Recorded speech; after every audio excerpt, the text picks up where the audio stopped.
Hello दोस्तों, मैं हूं रवि और आज लेकर आया हूं मैं लूसेंट का नोट जो सब्जेक्टिव लूसेंट है, न्यू एडिशन 2024 का वाला। तो आप लोग वीडियो में बने रहें और अगर जीके जीएस की तैयारी करना चाहते हैं तो आप लूसेंट पढ़ें, इसके अलावा कुछ ना पढ़ें। लूसेंट सब्जेक्टिव पढ़ें और ऑब्जेक्टिव का सेट लगाएं। इतना ही से आपका जीके जीएस का पोर्शन कंप्लीट हो जाएगा। और अगर पहले पहले आपको बुक नहीं समझ में आ रही है या फिर पढ़ने में थोड़ा ये लग रहा है, उलझन टाइप का लग रहा है, तो आप एक बार रीडिंग देखकर या नोट देख लीजिए, आपको 100% कंप्लीट हो जाएगा। तो चलिए शुरू करता हूँ बिना किसी देरी के हुए। इसको थोड़ा मैं एडजस्ट कर लेता हूँ। चलिए शुरू करता हूँ। आज मैं पढ़ाने वाला हूँ इतिहास। बिल्कुल शुरू से शुरू करूँगा और लास्ट तक एकदम ख़त्म करूँगा। विविध भारतवर्ष, सबसे पहले है भारतवर्ष।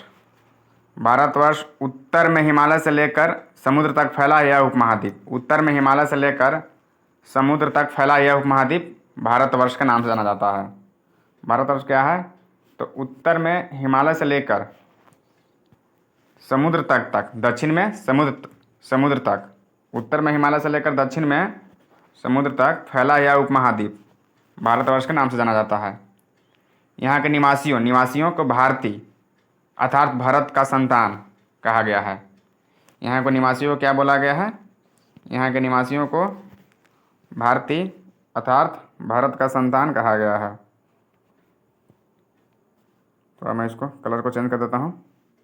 चलिए आगे है ईरानी इसको सिंधु नदी के नाम से जोड़ते थे। ईरानी क्या जोड़ते थे? ईरानी इसको सिंधु नदी के नाम से जोड़ते थे और सिंधु ना कहकर हिंदू कहते थे। ईरानी इसको सिंधु नदी के नाम जोड़ते थे और सिंधु ना कह करके हिंदू कहते थे। यूनानी इसे इंद, अरब, हिंद कहते थे। यूनानी इंद और अरब हिंद कहते थे। मध्यकाल में हिंदुस्तान कहा जाने लगा। वही इंद से हिंद निकला और फिर मध्यकाल में हिंदुस्तान कहा जाने लगा। अंग्रेज इसको इंद के आधार पर ही इंडिया बोलने लगे। अंग्रेज इसको क्या बोलने लगे? इंडिया बोलने लगे।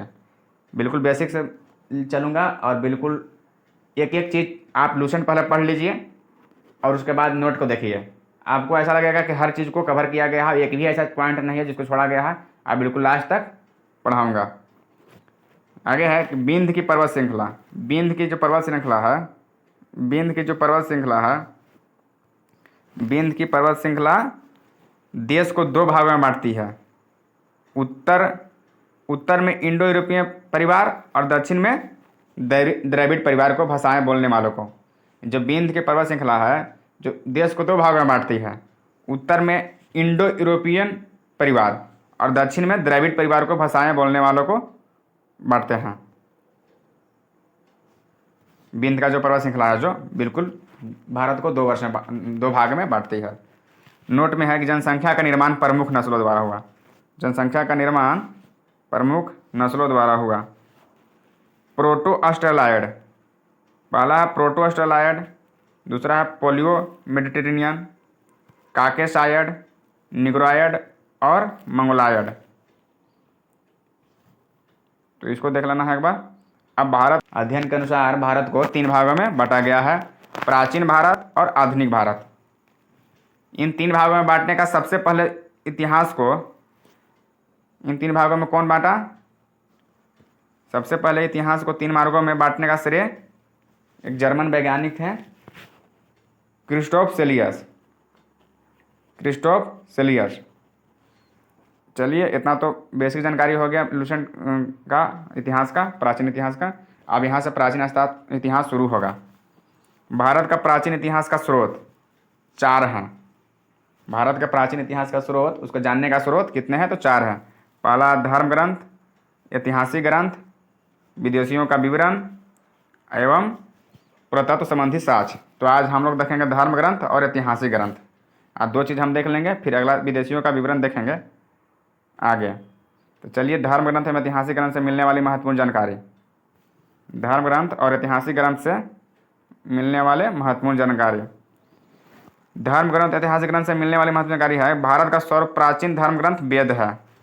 भारत का सबसे प्राचीन धर्म ग्रंथ वेद है। वेद की रचना कौन किए हैं? महर्षि कृष्ण द्वैपायन वेद व्यास। वेद की रचना महर्षि कृष्ण द्वैपायन वेद व्यास किए हैं। वेद कितने हैं? तो वेद चार हैं, ऋग्वेद, यजुर्वेद, सामवेद एवं अथर्ववेद। वेद 4 हैं। इन चारों वेदों को क्या कहा जाता है? इन चारों वेदों को संहिता कहा गया है। इन चारों वेदों को संहिता कहा जाता है। ऋग्वेद, अब ऋग्वेद को देखते हैं आगे। तो ऋग्वेद ज्ञान को ऋग्वेद कहते हैं। ऋग्वेद कैसे कहते हैं? तो ऋचाओं के क्रमबद्ध ज्ञान, ऋचाओं माने मंत्र, यानी ऋचाओं के क्रमबद्ध ज्ञान के संग्रह को ऋग्वेद कहा गया है। ऋग्वेद के बारे में और जानते हैं। इसमें 10 मंडल, ऋग्वेद में 10 मंडल, 1028 सूक्त एवं 10,462 ऋचाएँ हैं। ऋग्वेद में 10 मंडल, 1028 सूक्त एवं 10,462 ऋचाएँ हैं। 10,462 ऋचाएँ हैं। ऋग्वेद के पढ़ने वाले ऋषि क्या कहते हैं? होरोत कहते हैं। ऋग्वेद के पढ़ने वाले ऋषि को होरोत कहते हैं। ऋग्वेद से जानकारी आर्य के राजनीतिक प्रणाली, इतिहास एवं ईश्वर की महिमा के बारे में। ऋग्वेद से जानकारी कैसे मिलता है? तो आर्य के राजनीतिक प्रणाली, इतिहास एवं ईश्वर की महिमा के बारे में ऋग्वेद से जानकारी मिलती है। आगे देखते हैं तीसरा मंडल। 10 मंडल है, तो तीसरा मंडल में क्या है? तो विश्वामित्र द्वारा रचित ऋग्वेद के तीसरे मंडल से सूर्य देवता सावित्री को समर्पित प्रसिद्ध गायत्री मंत्र है। गायत्री मंत्र किसके कौन मंडल में है? तो तीसरा मंडल में। और 9वें मंडल में है देवता सोम का उल्लेख। सोम का उल्लेख है 9वें मंडल में। और 8वें मंडल की हस्तलिखित ऋचाओं को खील कहा गया है। 8वें मंडल की हस्तलिखित ऋचाओं के खील कहा गया है। अब ऋग्वेद का सबसे बड़ा मंडल देखते हैं। ऋग्वेद का सबसे बड़ा मंडल है 10वां।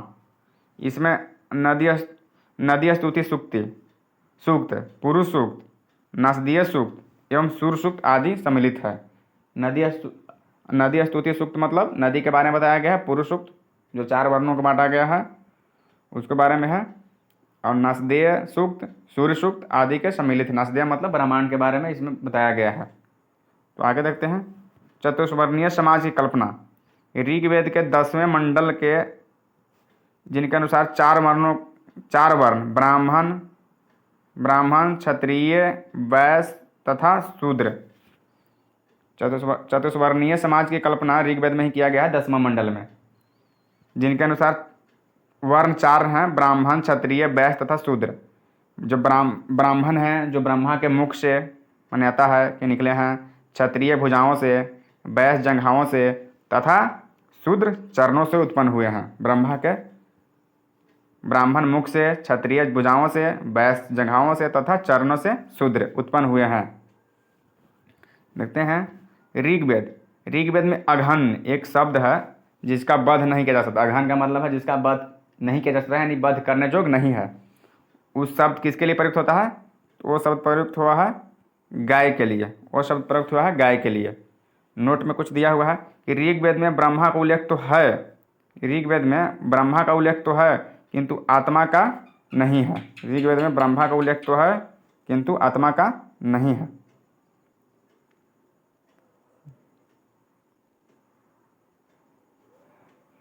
अब दूसरा नोट है कि 52 अवतार के 3 पगों के आरंभ प्राचीन स्रोत ऋग्वेद है। जो 52 अवतार के 3 पगों के आख्यान प्राचीन स्रोत ऋग्वेद में ही है। उसका बारे में बताया गया है। 52 अवतार जब लिए थे तो उसके बारे में बताया गया है कि इसका प्राचीन स्रोत ऋग्वेद ही है। चलिए आगे देखते हैं। ऋग्वेद में इंद्र के लिए 250 यानी 250 तथा अग्नि के लिए 200 ऋचाएँ की रचना की गई है। ऋग्वेद में इंद्र के लिए कितना है? इंद्र के लिए ज़्यादा है, ऐसे याद रख सकते हैं। इंद्र के लिए ज़्यादा है 250 और अग्नि के लिए 200 है। एक बीच में दिया है ईसा पूर्व एवं ईसवी, इसको भी मैं कवर किया हूँ। ईसा मसीह के जन्म के पहले समय को ईसा पूर्व कहा गया है। ईसा मसीह जो थे उनके जन्म के पहले समय को ईसा पूर्व कहा गया है, जिसको BC में डिनोट करते हैं, BC में लिखते हैं उसको। और ईसा पूर्व में वर्षों की गिनती उल्टी दिशा में होती है। ईसा पूर्व में वर्षों की गिनती उल्टी दिशा में होती है। वर्षों की गिनती क्या होता है? उल्टी दिशा में होती है। वर्षों की गिनती उल्टी दिशा में होती है। ईसा मसीह के जन्म तिथि में आरंभ हुए सन ईस्वी कहलाता है, यानी जन्म के समय से ईस्वी कहा जाता है। जन्म के समय से ईस्वी कहा जाता है। इसे संक्षेप में AD लिखा जाता है, यानी जन्म के समय के बाद से जितना भी हो वो सब ईस्वी, और जन्म समय के पूर्व को ईसा पूर्व कहा जाता है। विसेंट आर्थर स्मिथ भारत का पहला सुव्यवस्थित इतिहास विसेंट आर्थर स्मिथ हैं जो भारत का पहला सुव्यवस्थित इतिहास early history of India, early history of India का 1904 में तैयार किया। इस पुस्तक के 1/3 भाग में सिकंदर के आक्रमण का वर्णित है। चलिए, ऋग्वेद यहाँ से खत्म हुआ। अब अगला वेद है यजुर्वेद।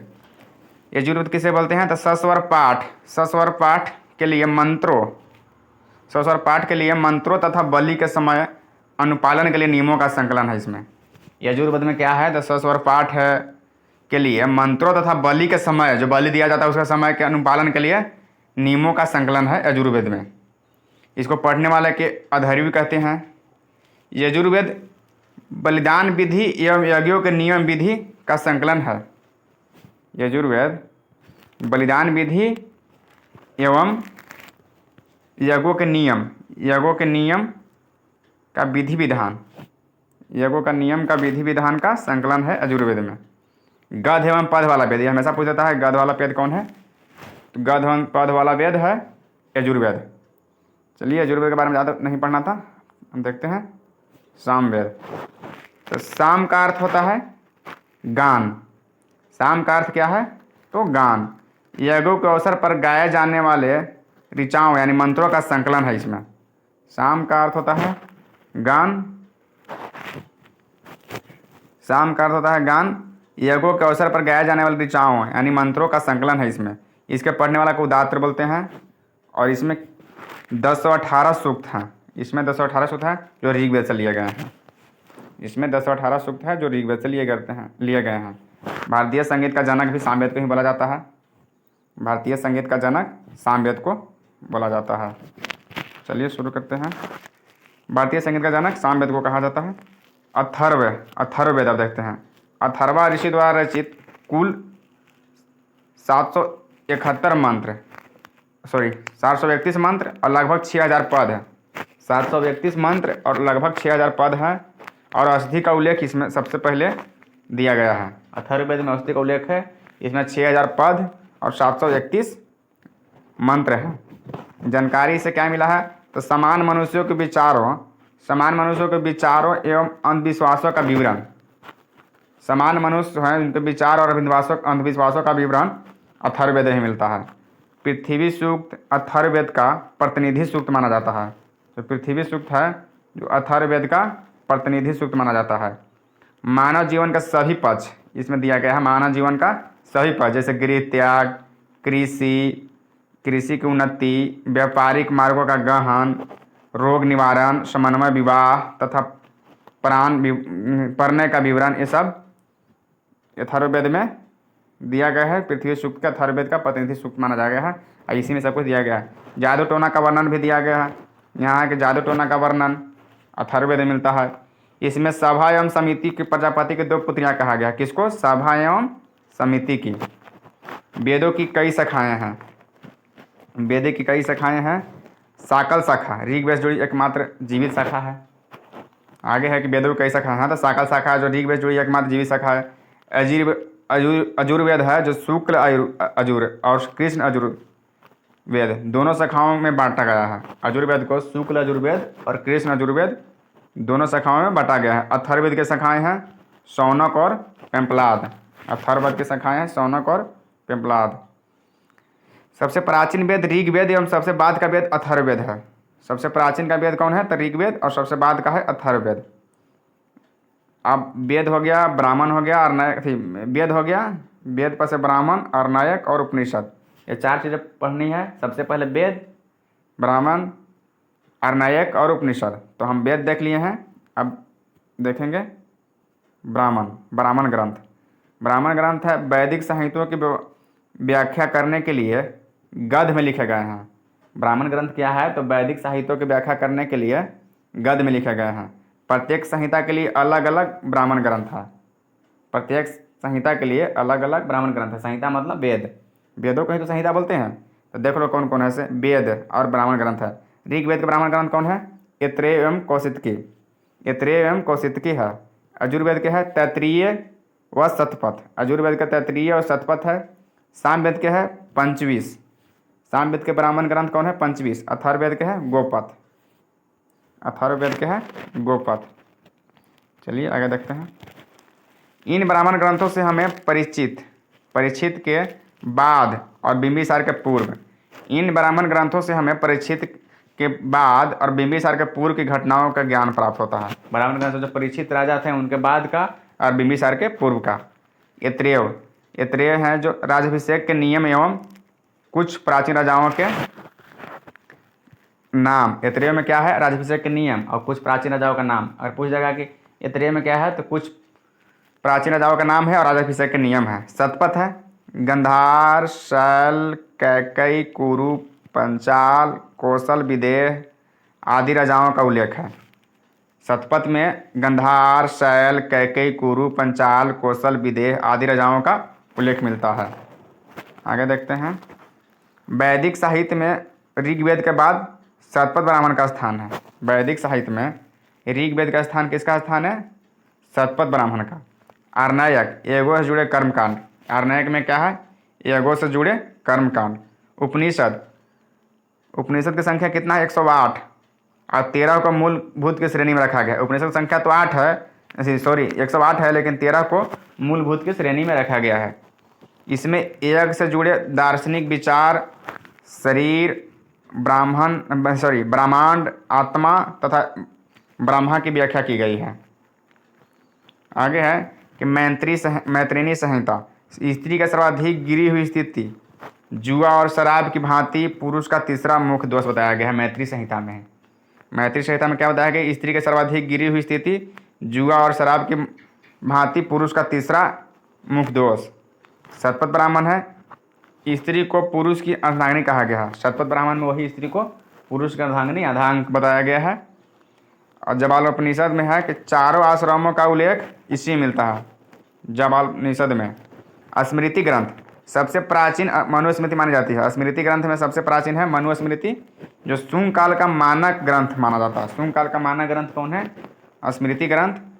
और सबसे प्राचीन मनुस्मृति है स्मृति ग्रंथ। नारद स्मृति, गुप्त वंश के विषय में जानकारी मिलता है नारद स्मृति से। अब देखेंगे वेदांग एवं सूत्र। वेदों को समझने के लिए 6 वेदांग की रचना किया गया है। वेद को समझने के लिए 6 वेदांग की रचना किया गया है। शिक्षा, कल्प, निरुक्त, व्याकरण, छंद, ज्योतिष। वेदों को समझने के लिए 6 वेदांग की रचना किया गया। शिक्षा, कल्प, निरुक्त, व्याकरण, छंद एवं ज्योतिष। सूत्र, वैदिक साहित्य को अक्षुण्ण बनाए रखने के लिए सूत्र का भी रचना किया गया है। प्रमुख सूत्रकारों गौतम, बोधायन, आपस्तंभ, वशिष्ठ, ये तीनों थे प्रमुख सूत्रकारों। आगे है नोट में देखेंगे। सूत्रों में गौतम धर्म सूत्र, यानी सूत्रों में गौतम धर्म सूत्र सबसे प्राचीन माना गया है। सूत्रों में गौतम धर्म सूत्र सबसे प्राचीन माना गया है। पुराण रचयिता है लोमहर्ष एवं उग्रसर्वा। लोमहर्ष के ही पुत्र थे उग्रसर्वा, जो पुराण के रचयिता हैं दोनों, लोमहर्ष एवं उग्रसर्वा, जिसकी संख्या 18 है। पुराण की संख्या कितनी है? 18, जिसमें से 5 में मत्स्य, वायु, ब्राह्मण, विष्णु एवं भागवत में ही राजाओं के वंशावली पाई गई है। पुराण की संख्या कुल टोटल तो 18 है, लेकिन केवल 5 में ही वंश के बारे में बताया गया है, जो मत्स्य, वायु, ब्राह्मण, विष्णु एवं भागवत की राजाओं की वंशावली पाई जाती है। नोट है कि पुराणों में मत्स्य पुराण सबसे प्राचीन एवं प्रमाणिक है। पुराण में मत्स्य पुराण और स्मृति में मनुस्मृति सबसे प्राचीन एवं प्रमाणिक है। अधिकतर पुराण सरल संस्कृत श्लोक में लिखे गए हैं। पुराण क्या में लिखे गए हैं? तो सरल संस्कृत श्लोक में लिखे गए हैं। स्त्रियां तथा शूद्र जिन्हें वेद पढ़ने का अनुमति नहीं थी, वे भी पुराण सुन सकते थे। स्त्रियां तथा शूद्र को वेद पढ़ने की अनुमति नहीं थी, फिर भी वो पुराण को सुन सकते थे। बौद्ध, जैन एवं अन्य के बारे में देखते हैं। जातक है बुद्ध की पूर्व जन्म की कहानी। जातक है बौद्ध धर्म ग्रंथ है, जो बुद्ध की पूर्व जन्म की कहानी है। हिनायन का प्रमुख ग्रंथ कथा वस्तु है। हिनायन का प्रमुख ग्रंथ क्या है? तो कथा वस्तु। जैन साहित्य को आगम कहा गया है। जैन साहित्य को क्या कहा गया है? तो आगम कहा गया है। कल्पसूत्र, जैन धर्म का प्रारंभिक इतिहास। जैन धर्म का प्रारंभिक इतिहास कल्प सूत्र से मिलता है। अब महावीर के जीवन के कृतों का विवरण भगवती सूत्र। महावीर के जीवन के कृतों का विवरण भगवती सूत्र। अर्थशास्त्र, अर्थशास्त्र का लेखक है चाणक्य। अर्थशास्त्र को 15 अधिकरणों और 180 प्रकरणों में बांटा गया है। अर्थशास्त्र को 15 अधिकरणों और 180 प्रकरणों में बांटा गया है। और इसमें क्या है कि मौर्यकालीन इतिहास की जानकारी प्राप्त होता है। मौर्यकालीन इतिहास की जानकारी कहाँ से प्राप्त होता है? तो चाणक्य द्वारा लिखे अर्थशास्त्र के। तो अर्थशास्त्र में क्या है? तो अर्थशास्त्र देख लिए कि 15 अधिकरणों और 180 प्रकरणों में विभाजित है। इसमें मौर्यकालीन इतिहास की जानकारी प्राप्त होती है अर्थशास्त्र में। राजतरंगिणी, राजतरंगिणी के लेखक हैं कलहन। इसमें 8 सर्ग हैं। राजतरंगिणी में कितने सर्ग हैं? तो 8 सर्ग हैं। और कश्मीर के शासकों का वर्णन है, यानी कश्मीर के इतिहास राजतरंगिणी से मिलता है और इसका लेखक है कलहन। इसमें 8 सर्ग हैं। नोट में दिया हुआ कि अरबों के सिंध विजय का वृत्तांत चचनामा में सुरक्षित है। जो अरब सिंध का विजय किए थे उसका वर्णन है चचनामा में। चचनामा के लेखक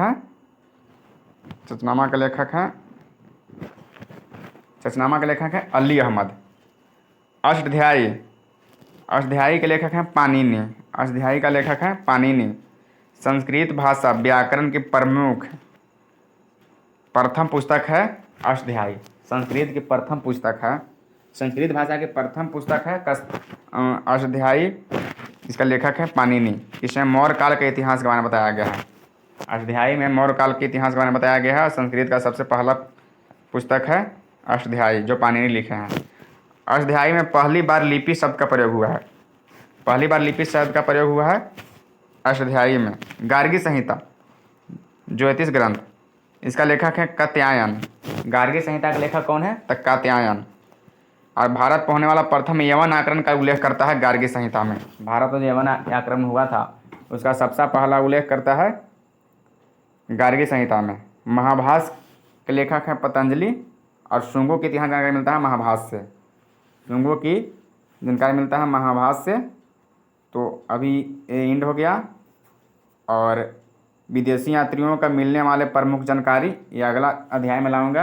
अगर वीडियो अच्छा लगा हो तो लाइक करें, चैनल को सब्सक्राइब करें और शेयर करें। और पहले मैं यही बोलना चाहता हूँ कि पहले आप एक बार रीडिंग देख कर आइए यहाँ। अगर पहले आप एक बार रीडिंग देख करके लूसेंट को आएंगे तो नोट बहुत भली भांति बहुत बढ़िया समझ में आएगा। और पूरा नोट को, पूरा बुक को मैं ऐसे ही शॉर्ट में आने वाला हूँ। एक बार आप रीडिंग दे दीजिए और देख लीजिए। उसके बाद ऐसे ही पूरा ख़त्म हो जाएगा। मैं पूरा PDF डाल दूंगा पूरा बुक को, नोट का। और फिर उसके बाद तुरंत रिवीजन के लिए, क्योंकि पढ़िए और लीकेजिए जितना हो सके आप रिवीजन कीजिए। रिवीजन के लिए ऑब्जेक्टिव लूसेंट लाऊंगा जो आप लोग सेट लगाएंगे डेली 100 को भी। इसका भी डेली आएगा वीडियो।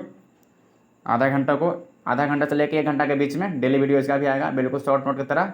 एक बार आप लूसेंट पढ़ के इसको वीडियो को देखिए। उसके बाद आपको पता लगेगा कितना ये है।